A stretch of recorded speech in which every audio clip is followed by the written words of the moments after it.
All right, so let's move on and learn a little bit more about the flexibilities the print can do. Okay, here if we go ahead and say I want to have like a very consistent uh, format for this print. I don't want to insert those guys in the middle like the variables. So what we can do is we can copy this code and we make some changes here. So instead of having the name here in the middle, I'm just gonna say, okay, I don't want this here in the middle. I don't want the gender here in the middle of this string or the age at the very end.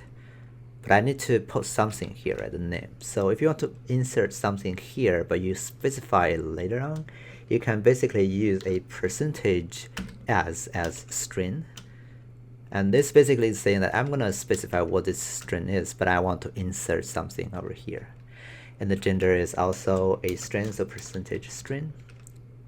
Okay. And then here we want to have like a number, right? So percentage D. Okay. And then this will say, okay, we want to insert 3 different datas here in this string. If you run this now, you're gonna get nothing because you don't specify whatever is gonna be here. If you want to specify what's gonna be in there, you have to have another percentage here after the print with a space here in the middle.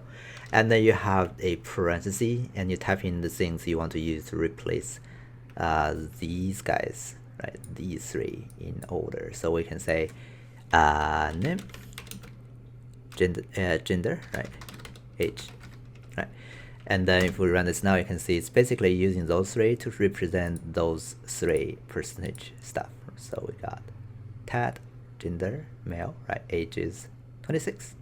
Okay, so that's basically another trick that you can do with printing. And let's say you wanted to print something like 10 times. You can do this, print. Okay, and let's say haha space, and you multiply that by 10, which is unthinkable in other programming language. But here you can just do this.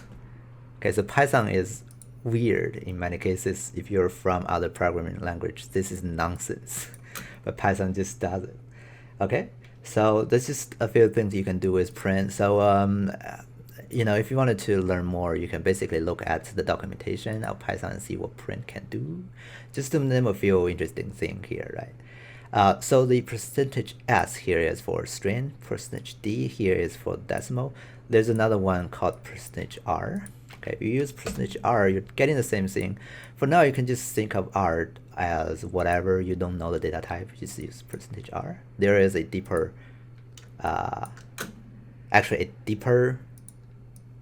mechanic underneath them. When you have like custom type, it's calling a different function here to get the representation of this data. But for now, R is just for you to do whatever you don't know the data type. All right, cool. So that's gonna be it for more printing.